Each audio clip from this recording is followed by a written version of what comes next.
청취자 여러분 안녕하십니까. YTN 뉴스 FM 수도권 투데이의 장원석입니다. 식목일답게 비가 내리고 있는 봄날 아침입니다. 오늘 출근길에 급한 발걸음을 옮기느라 정신 없으셨겠지만 시간 나실 때 잠시 창밖을 보면서 비 오는 날에 운치를 느껴보는 것도 좋을 것 같습니다.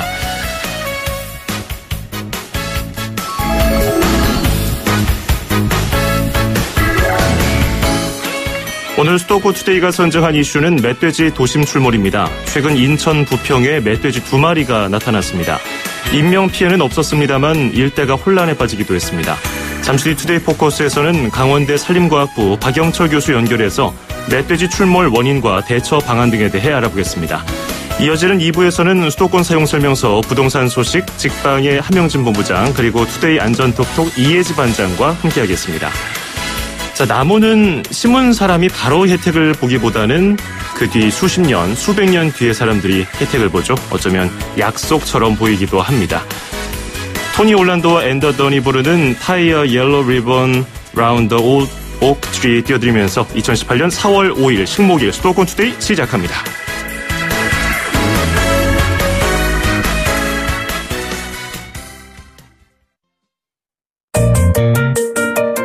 음악과 수도권 뉴스가 한방에 수도권 전문 방송 수도권 투데이.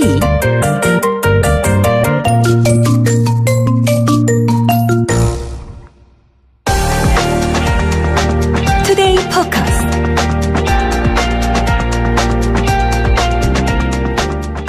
인천 도심에서 멧돼지 2마리가 나타나면서 소동이 빚어졌습니다. 다행히 인명피해는 없었습니다.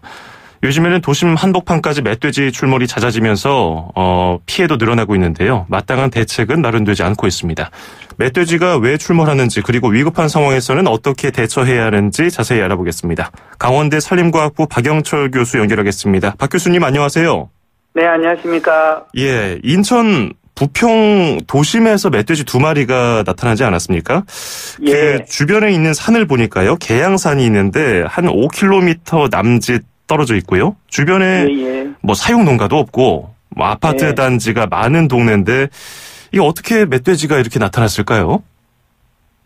네, 참 답변하기 힘든데요. 예. 근데 이제 그 멧돼지가 뭐 이렇게 아무리 도심이라고 하더라도 어떤 그 내 개천이라든지 뭔가 수변 지역이 있다면은 뭔가 어떤 서식 지역을 벗어난 멧돼지의 경우 가을, 겨울이었다면 충분히 도심지 내로도 진출할 수가 있습니다. 네. 멧돼지가 뭐 조그마한 공원에 숨어 있었던 건지 어디 있었던 건지 아직 부평구청 관계자들도 정확하게는 파악을 못하고 있는데, 예. 글쎄요, 먹이를 찾아서 산에서 내려오는 뭐 그런 내용은 많이 들어봤잖아요. 뭐 가을, 겨울이 그 번식기라고 하던데 그런 가능성도 있을까요?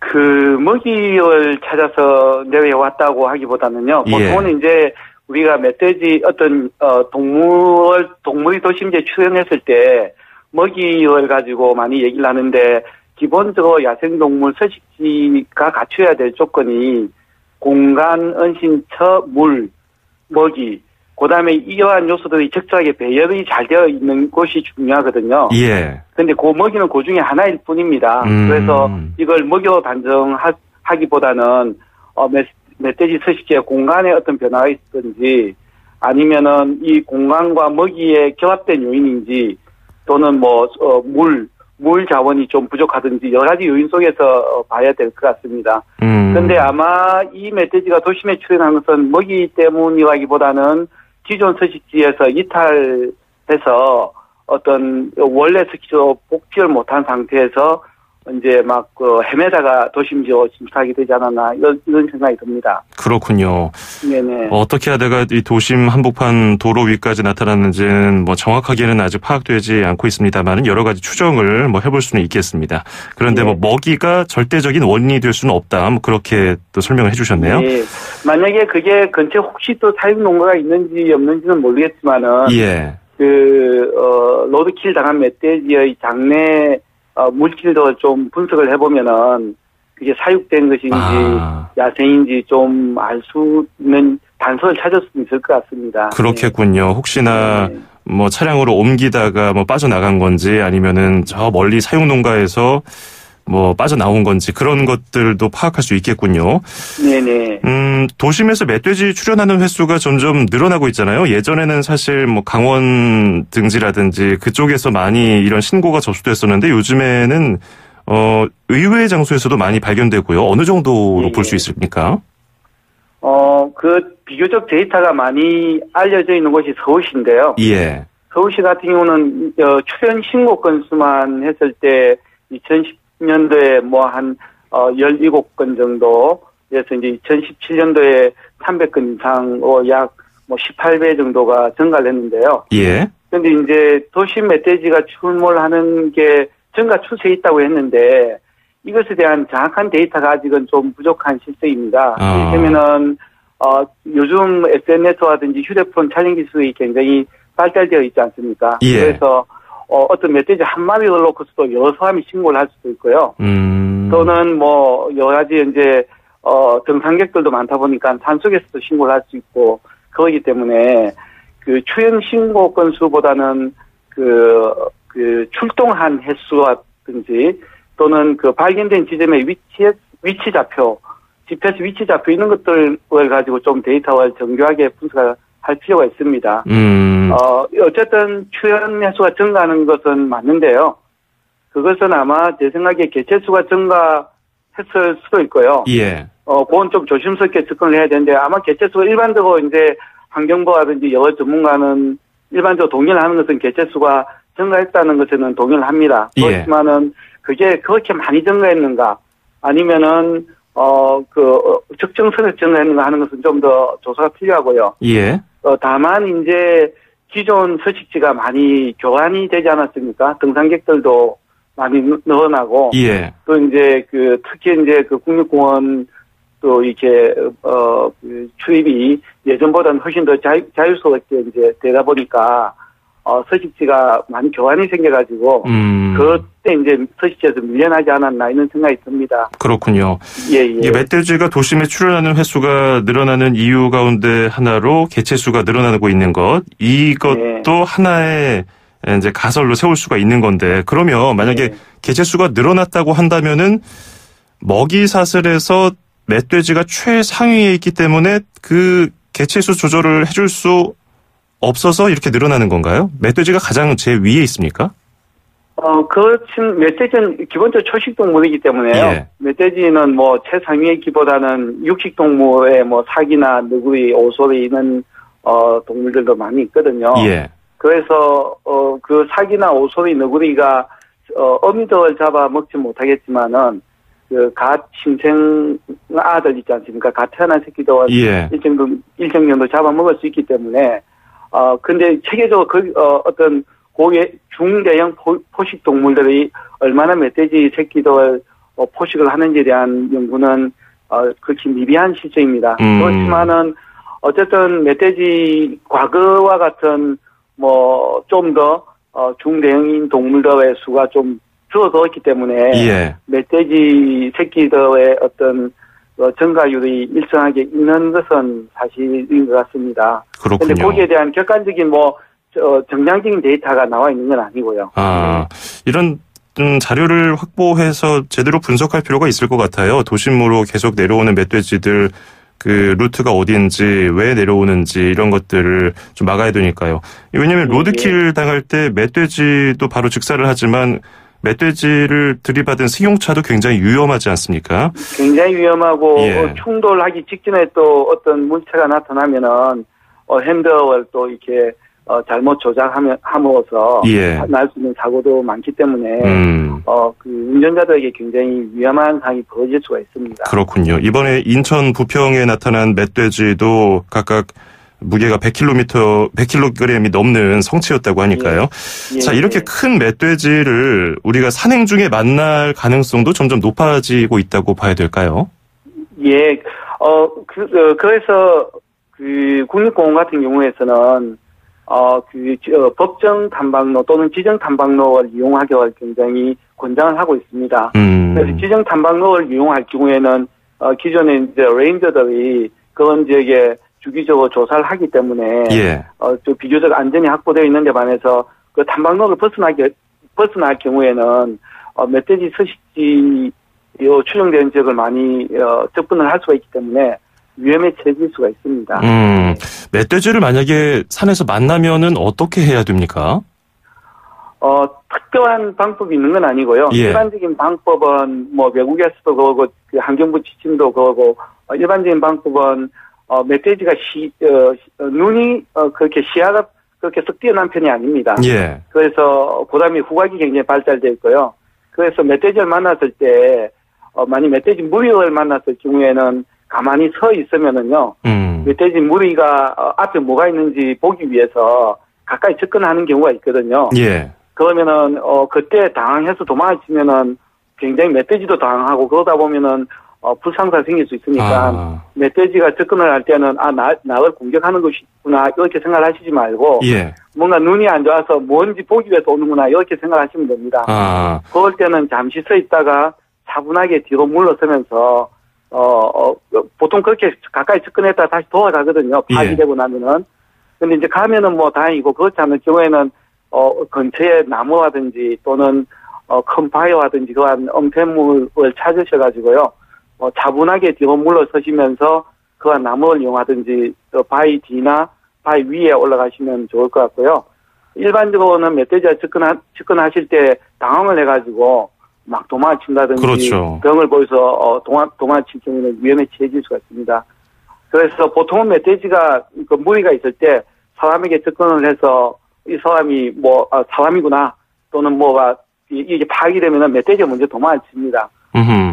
예, 그리고 보통은 이제 접근하는 개체들이 성체하기보다는 그 새끼들이 가능성이 굉장히 높거든요. 예. 그래서 그 새끼들이 좀 더 호기심 때문에 접근을 했다가 상이 이제 막 거기에 대한 경험이 없기 때문에 사람을 공격을 하는 경우가 있습니다. 그렇군요. 네. 또 후각이 발달되어 있다고 하니까 뭐 과한 화장품이나 그 향수 같은 것들 요즘에 남성분들도 스킨 로션 냄새가 강한데 그런 것들도 좀 피하면은 괜찮을 것 같기도 하고요. 자, 그리고 이제 멧돼지 관리가 직접적으로 좀 이루어져야 될 때가 아닌가 싶기도 하고요. 아까 말씀하신 것처럼 그런 정보가 좀 부족하기 때문에 우리가 막연하게 불안해하는 것도 있잖아요. 그리고 뭐 포획하거나 사살하는 것보다는 좀 공존할 수 있는 방안은 없을까 이런 것도 생각해봐야 될 것 같은데 어떤 방안이 있습니까? 네, 특히 이제 제가 좀 당부드리고 싶은 것은 산행을 요즘 이제 고령화가 되고요. 그다음에 또 이제 전원주택 이런 걸 많이 지으면서 실제 이제 산행 활동도 증가하고 멧돼지 서식지 근처에 또 주택을 건축하는 경우도 많습니다. 예. 그래서 야생동물에게 노출될 기회가 굉장히 많은데요.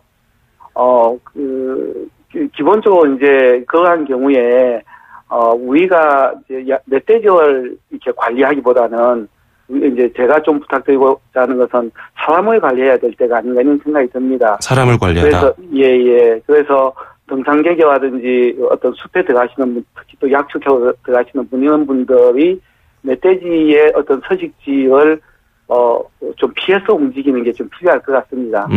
그래서 멧돼지가 이제 아마 요번에 도심에 지금 4월달, 5월달 요때 도심에 좀 출몰하는 경우가 있는데요. 예. 이 멧돼지들의 연령이 보통 1살 정도 되는 멧돼지들입니다. 왜냐하면은 12월달, 2월달 정도에 이제 임신에 들어가서 5월달 정도에 암컷이 번식을 하거든요. 예. 번식을 할 때 이제 번식하기 위해서 번식 장소에 암컷이 가서 거기서 새끼를 놓습니다. 그때 전년도에 5월달에 태어난 새끼들이 1살짜리 정도가 어미하고 같이 가는 게 아니고 어미에게 떨어지거든요. 예. 그러면서 얘들이 이제 서식지에 대한 정보도 좀 부족하고 경험도 부족하다 보니까 도심 이렇게 막 이렇게 나와서 민가에 피해를 끼친 경우가 많습니다. 예. 그래서 그리고 이제 암컷은 이제 어떤 번식 장소에 가서 새끼를 이제 출산하고 뭐 한 15일 정도 이제 새끼들하고 같이 있다가 다시 새끼들을 데리고 나오는데요. 그래서 이제 3, 4월달에 이제 멧돼지가 도심에서 보이는 경우가 그런 경우가 많고요. 예. 그다음에 이제 5월달 정도 이제 어미가 새끼를 데리고 나오는데 새끼를 놓고 데리고 나오는 요 한두 달이 굉장히 멧돼지 암컷 성체에게는 불안하고 위험한 어떤 행동을 하게 되는 그런 시기입니다. 예. 그래서 요 시기에 산행을 하실 때 뭔가 멧돼지 발자국이라든지 멧돼지 배설물이 있는 곳이라든지 또는 멧돼지가 땅을 판 흔적이라든지 또는 멧돼지 산 짜려고 생각되는 뭔가 덤불 같은 게 있다면은 괜히 호기심에서 그 가까이 가시지 말고 피해서 우회하시는 게 제일 좋은 방법이고요. 예, 알겠습니다. 이러한 홍보를 좀 이제 지자체에서 적극적으로 하면은 뭔가 공존하는 데 도움이 되지 않을까 생각이 됩니다. 예, 오늘 도움 말씀 잘 들었습니다. 고맙습니다. 네네, 감사합니다. 네, 지금까지 강원대 산림과학부의 박영철 교수였습니다.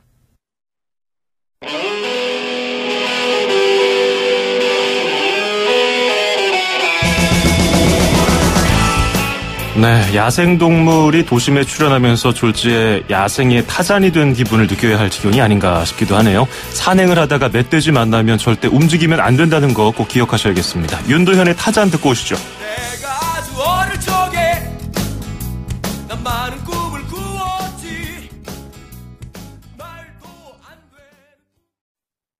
돼. 네, 평양 공연을 마치고 어제 돌아왔죠. YB의 보컬 윤도현의 타잔 들으셨습니다. 수도권 투데이 1부는 여기서 마무리하고요. 2부에는 수도권 사용 설명서 부동산 소식 그리고 투데이 안전톡톡 소방 신고와 관련한 이야기까지 나눠보겠습니다. 잠시 뒤 2부 이어가죠. 2,500만 수도권 청취자를 위한 모든 소식이 한자리에 YTN 뉴스 FM 수도권 투데이.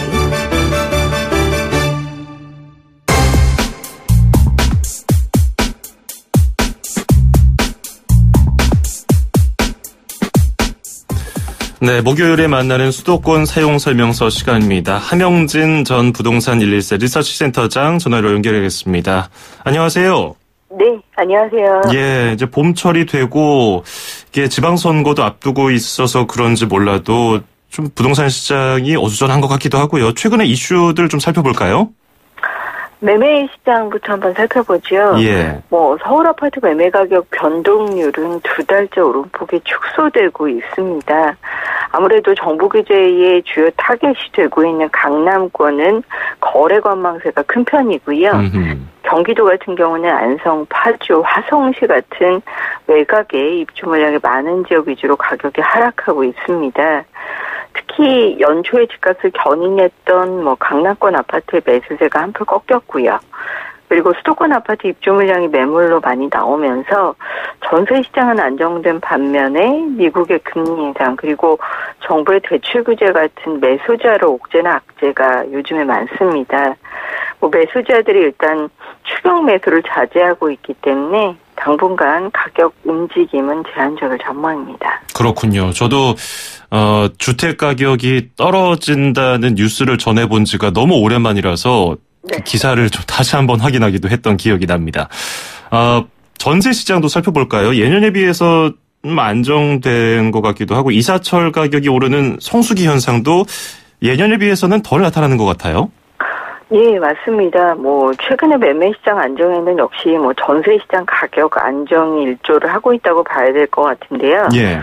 오히려 올해 들어 가격이 떨어지기 시작한 경기 인천 지역에 이어서 지난주까지 서울도 2주 연속 전세 가격이 내림세를 보이고 있습니다. 서울은 일단 전세 끼고 집을 사는 갭 투자 수요가 몰렸다든지 또는 인근 입주 영향으로 매물에 여유가 생기는 강동구, 광진구, 구로구 이런 지역에서 전세값이 하락하고 있고요. 경기도에서는 위례나 동탄, 김포, 한강 신도시 전세값이 안정세를 보이고 있습니다. 수도권 남부 같은 경우는 아파트 입주 물량이 몰린 평택, 화성, 광명, 안성 이런 지역들은 오히려 전세 가격이 떨어지고 있는데요. 예. 당분간 수도권 남부의 전세 시장 가격 안정세가 이어지고 있는 전망이고 지방의 일부 지역들은 이미 지난해부터 전세 가격이 일부 조정되는 움직임이 이어지고 있습니다. 그렇군요. 근데 전세 가격이 이런 식으로 떨어지면서 좀 부작용도 나타날 수 있을 것 같기도 해요. 깡통 전세라고 이른바 말하고 있는데 그런 우려는 좀 없을까요? 사실 최근에 이제 금리 인상에 대한 부담감이 좀 높아지고 있고 예. 아무래도 입주 물량이 증가하는 지역에서 입주 잔금을 마련하지 못한 경우 또는 기존 집이 팔리지 않아서 새 집으로 이사를 하지 못하는 경우는 임대차로 잔금을 해결하는 경우가 많습니다. 예. 그렇게 되면 뭐 빨리 세를 놓기 위해서 전세 가격을 조정하게 되고 그러면 주변에 낡은 주택이나 주변 전세 가격을 동반 하락시키는 문제점이 생기는데요. 뭐 이런 지역에서는 일부 집주인이 보증금을 빼주지 못하는 역전세 문제라든지 또는 깡통 전세 같은 문제점이 생길 수는 있는데 과거 2009년에 그런 문제가 생겼었습니다. 특히 예. 이제 글로벌 금융위기도 겹쳤었고요. 최근 들어서 입주가 몰리는 지역의 일부에서는 유동성 문제나 이런 것들 때문에 깡통 전세 리스크가 커지고 전세 보증금 반환 보증에 가입하는 세입자도 늘고 있는 편입니다. 그렇군요. 어쨌든 정부가 잡고자 하는 몇 가지는 이제 좀 잡히고 있는 분위기인데요. 매매가 대비 전세가 비율을 얘기하는 전세가율이 계속 떨어지고 있고, 그래서 갭 투자, 그러니까 전세를 끼고서 집을 사는 이런 갭 투자 수요도 많이 위축됐죠? 그럴 수밖에 없습니다. 뭐 정부의 대출 규제 본격화, 뭐 금리 인상 부담, 그리고 몇 년간 지속적으로 상승한 집값에 대한 가격 부담 때문에 최근에 주택 구입보다는 임대차를 고민하는 이들이 쪽지 늘고 있고요. 예. 여기에 대규모 아파트 입주 물량에 대한 압박 때문에 전세 매물이 증가하면서 임대료가 떨어지는 지역이 증가하게 되면 말씀하신 대로 매매가 대비 전세가 비율인 전세가율이 하락할 수밖에 없는데요. 실제 전국 아파트 전세가율이 3월에 약 한 69%를 나타냈습니다. 전년 동기 대비 약 73%에 비해서 4%포인트 하락하신 건데요. 예. 이런 점을 감안하면 전세 끼고 주택을 매입하는 갭 투자 수요는 신중을 고려할 수밖에 없을 것으로 보여지고요. 높은 전세가율을 기대해서 전세금과 대출을 끼고 시세 차익을 보려는 공격적인 투자 유형은 최근에 전세가율이 하향 조정되고 있고 아파트 대량 입주로 흔들리고 있기 때문에 조심하실 필요가 있겠습니다. 예. 이 갭 투자가 언젠가 잡혀야 되는 거고 조정이 돼야 되는데 그 사이에 세입자들이 좀 피해를 입는 것들은 없었으면 좋겠네요. 그렇습니다. 자, 그리고 4월 1일부터 올 4월 들어서 이제 조정지역 다주택자 양도세 중과가 시행이 됐는데 그래서 3월 말까지는 중과세를 피하기 위한 매물이 좀 늘어났고요. 거래가 많았었죠? 예, 그렇죠. 4월 1일부터 다주택자가 집을 팔 때 양도소득이 최고 62%까지 높아지거든요. 예. 그래서 실제 3월에 중과를 피하기 위해서 서울 아파트 거래량이 많았습니다. 13,803건으로 지난해 동기 6,658건에 비해서 거의 2배 이상 늘어났다고 할 수 있는데요. 다주택자 양도세 중과를 피해서 최근에는 임대사업자 등록을 하거나 자녀에게 증여하는 움직임도 꾸준하게 늘고 있습니다. 예. 이미 이달부터 양도세 중과가 시행된 상태라 사실 3월에는 거래가 늘어났지만 4월에는 오히려 거래 소강 상태를 보인다. 이런 목소리도 증가하고 있는데요. 조금 더 지켜보실 필요는 있겠습니다. 그렇군요. 양도소득세 중과가 시행됐으니까 이제 하나 남은 것은 보유세잖아요. 그 개편 논의도 이게 시작될 것 같은데 분위기는 어떤가요? 최근에 이제 그런 부분에 대한 부담감이 높아지고 있는 상황입니다. 아무래도 재산세나 보유세를 매기는 공시가격들의 시가 반영률이 과거보다는 올해 높아질 것으로 예상이 되고 있고요. 예. 우리나라 같은 경우는 OECD 평균에 비해서 사실 이제 보유세 비중이 그렇게 높지는 않은 편이라고 하고 있기 때문에 거기에 최근 강남권을 중심으로 한 수도권의 집값이 많이 올라갔다는 점에서 보유세 실효세율을 높이기 위한 그리고 일정 부분 고가 부동산에 대한 보유세를 높이기 위한 개정 움직임들이 하반기 본격화될 것으로 보여지는데요. 이런 부분들이 집값 상승을 제한하는 요인으로 작용할 것으로 보여지고요. 당장 올해보다는 세제 개편안이 내년부터 적용될 예정이라 보유세가 얼마나 인상될지 좀 지켜보셔야 되는데 대신 보유세를 인상하게 되면 거래세는 일정 부분 낮춰서 조세의 형평성을 맞춰야 된다는 부분에 있어서 정책의 움직임들이 앞으로 어떻게 진행될지 촉각이 주목되고 있습니다. 예. 자, 그런가 하면은 어제 국토교통부가 발표한 것에 따르면은 2월 말 기준으로 지방 전체적으로 미분양 주택이 6만 가구에 육박하고 지금이면 6만 가구 넘었을 수도 있겠네요. 이게 어떤 원인이 있을까요? 입주 후에도 사실 집이 팔리지 않은 중공업 미분양도 11,712가구 되고요. 예. 그리고 2월 말 기준 전국 미분양 주택도 1월보다 3% 늘어난 6만 903가구를 기록했습니다. 지난해 11월부터 거의 4개월 연속 증가세를 보이고 있는데요. 수도권보다는 지방의 미분양 증가가 이어지고 있기 때문입니다. 현재 미분양에서 지역별로 살펴보면 수도권이 한 9,970가구, 그리고 지방이 5만 933가구로 지방이 수도권보다는 훨씬 월등히 많은 편인데요. 예. 아파트 그동안 많이 지었었는데, 그 중에, 입주가 증가하면서 공급이 과잉되는 현상들이 이어지고 있고요. 최근에는 지방 같은 경우는 지역 경기 위축, 그리고 공급 과잉에 대한 수요자들의 주택 구입의 적극성이 떨어지고, 정부가 전매 규제나 재당첨 금지 같은 청약 시장의 규제를 강화하다 보니 이런 부분들이 미분양으로 이어지고 있는데요. 사실 입주 물량이 하반기 더 증가하게 됩니다. 그렇게 되는 와중에 신규 분양도 올해 꾸준하게 나올 예정이라서 당분간 미분양은 증가 추세를 이어갈 전망입니다. 그렇군요. 한 2년 만인가요? 6만 가구 미분양 주택이 넘어간 것이. 이 부분도 예, 그렇습니다. 과거 2008년에 미분양이 16만 호였던 것에 비해서는 아직 3분의 1 정도라고 할 수 있는데, 네. 사실 미분양의 특성이 주택시장이 위축되면 기하급수적으로 단기에 폭발적으로 증가한다는 게 문제입니다. 그렇기 때문에 미분양 수치가 단기적으로 어떻게 증가하는지 꾸준하게 살펴보시는 것이 시장을 좀 잘 살펴보시는 바로미터가 될 전망입니다. 예, 그렇군요. 4월 첫째 주 현재 부동산 시장 살펴봤습니다. 오늘 말씀 잘 들었습니다. 고맙습니다. 예, 감사합니다. 네, 지금까지 전 부동산 114 리서치센터 함영진 센터장이었습니다. 음악과 수도권 뉴스가 한 방에 수도권 전문 방송 수도권 투데이.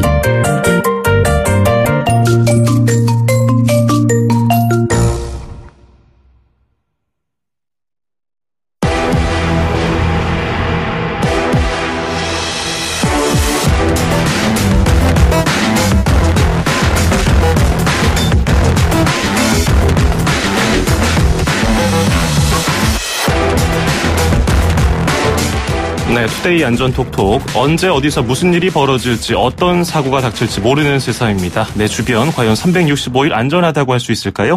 알아두면 좋을 안전상식 오늘도 살펴보겠습니다. 모든 시민들을 위해서 현장을 바쁘게 뛰어다니는 분 오늘도 역시 만나보죠. 서울 양천소방서의 이혜지 반장 연결되어 있습니다. 반장님 안녕하세요. 네, 안녕하세요. 최근에 좀 안타까운 사고가 있어서 저도 이 뉴스 보고서 깜짝 놀랐는데요.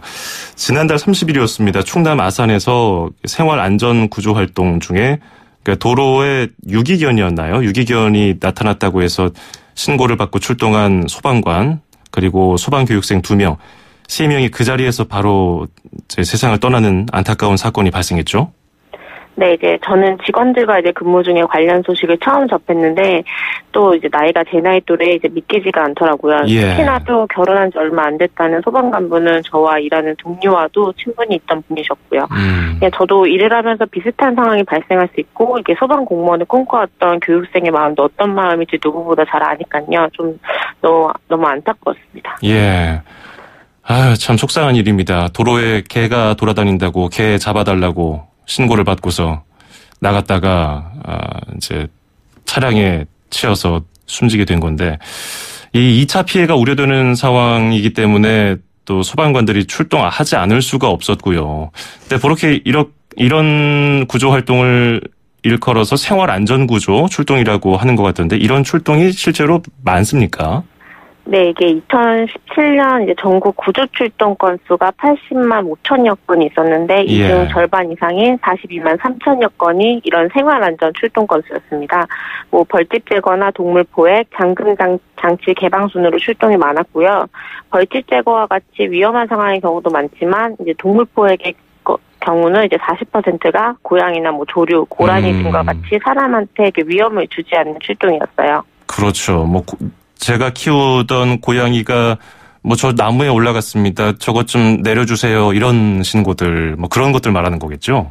그쵸. 이제 그러고 뭐 주변에 고양이가 돌아다니는 게 보이는데 뭐 혼자 돌아다녀서 불쌍해 보인다 이런 식으로 신고 들어오는 경우도 많고요. 그렇군요. 뭐 반장님도 여러 가지 사례를 들으셨겠지만 그중에서도 좀 기억에 남는 이건 좀 당황스럽다 생각하는 출동이 있었습니까? 제가 구급차를 탈 때였는데요. 아이가 아프다고 다급하게 신고가 들어왔어요. 가서 현장에 도착해 보니까 아이가 반려견이었더라고요. 또 이제 이외에도 잘못해서 이제 화장실이나 방문이 잠겨서 이제 내부에 이제 성인이 갇혀 있어서 신고한 경우도 꽤 있고요. 만약에 이제 어린아이라면 위급한 상황이 있을 수 있지만 성인은 그 안에서 좀 차분하게 기다리실 수도 있는 거니까요. 그렇죠. 이 열쇠 잃어버려서 문 열어주세요 하는 신고도 많다고 들었고, 아이가 아프다고 급하게 갔더니 반려견이었다 이런 신고. 자, 그리고 이번 달 가운데는 생활안전구조 가운데 너무 이런 게 많아지니까 긴급하지 않다고 판단되는 출동 요청에는 출동을 하지 않는다고 하던데 이거 어떻게 바뀝니까? 이제 기존에도 단순 문개방이나 이런 단순 동물 포획을 거부할 수 있는 제도랑 기준은 있었지만 이제는 좀 더 다양한 상황별 세부 기준을 마련해서 시행할 예정입니다.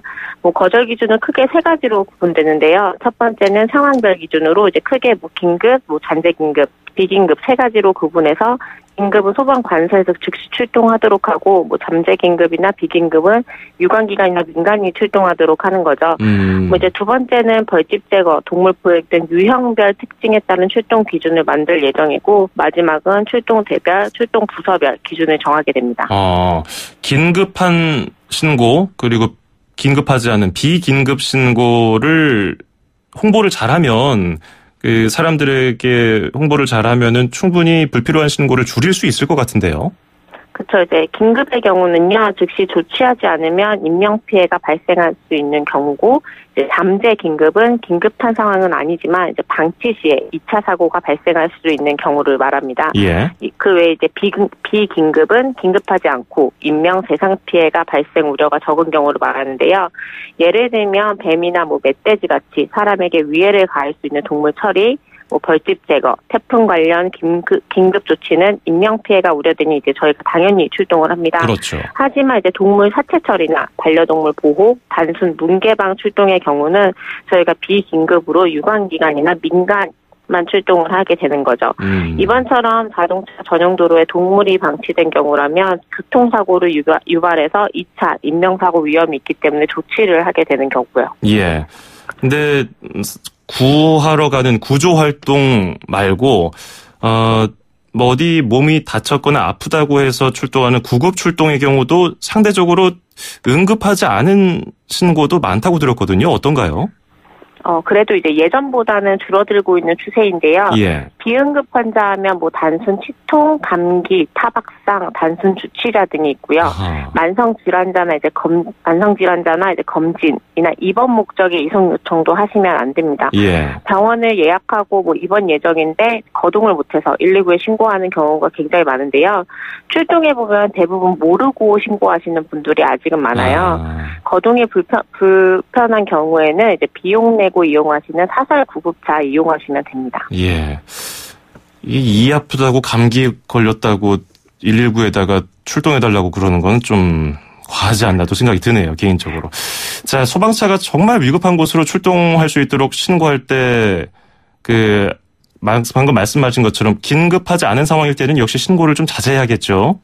그렇죠. 이제 그래도 또 이제 출동을 나왔는데 뭐 이왕 한 번 나온 거 조치해달라, 뭐 한 번만 이송해달라 하시는 분들이 있어요.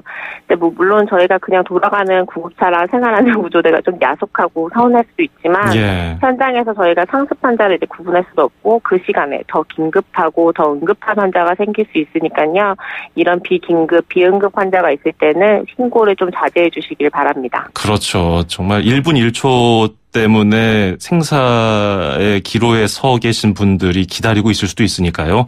좀 이런 부분은 우리가 생각을 하고서 양해를 좀 119가 이렇게 양해를 구할 일은 아닌데도 이렇게 부탁하는 상황까지 오네요. 어쨌든 우리가 청취자분들은 다 이해하셨을 것 같습니다. 오늘 말씀 잘 들었습니다. 고맙습니다. 네, 감사합니다. 네, 지금까지 서울 양천소방서의 이혜지 반장이었고요. 오늘 저희가 얘기한 것에 대해서 한 번쯤 오늘 생각해 보면 좋을 것 같습니다. 뭐 도로 위에서 소방차가 출동할 때 그리고 구급차가 출동할 때 그 비켜주는 것들은 많이 자리를 잡은 것 같아요. 그래서 뭐 너나 할 것 없이 다 비상등을 켜고 바깥쪽으로 차를 빼면서 비켜주고 그리고 급하다고 생각되는 차량들 뭐 깜빡이를 켜면서 급하다고 우리 아이가 아픕니다 하면서 일반 그 응급 차량이 아닌 일반 승용차가 막 다급하게 뭐 신호를 좀 위반하고 급하게 가더라도 우리가 다들 이렇게 좋은 마음으로 저 아이가 아프구나 하면서 비켜주는 이런 것들을 봤는데 그런 것처럼 우리가 신고하는 문화, 신고 인식도 좀 바뀌어야 될 때가 아닌가 생각이 듭니다. 한 소방관 옷에 쓰여진 문구가 있어서 제가 좀 소개를 해드리고 하는데요. 가장 먼저 들어가서 가장 마지막에 나오자 이런 얘기였습니다. First in, last out. 영웅 같은 이분들의 노고가 헛되지 않게 여러분들의 도움이 절실해 보입니다. 모라이어 캐리의 히어로 끝곡으로 전해드리면서 수도권 투데이 오늘 마무리하겠습니다. 저는 내일 아침 9시 10분에 뵙죠. 장원석이었습니다. 고맙습니다.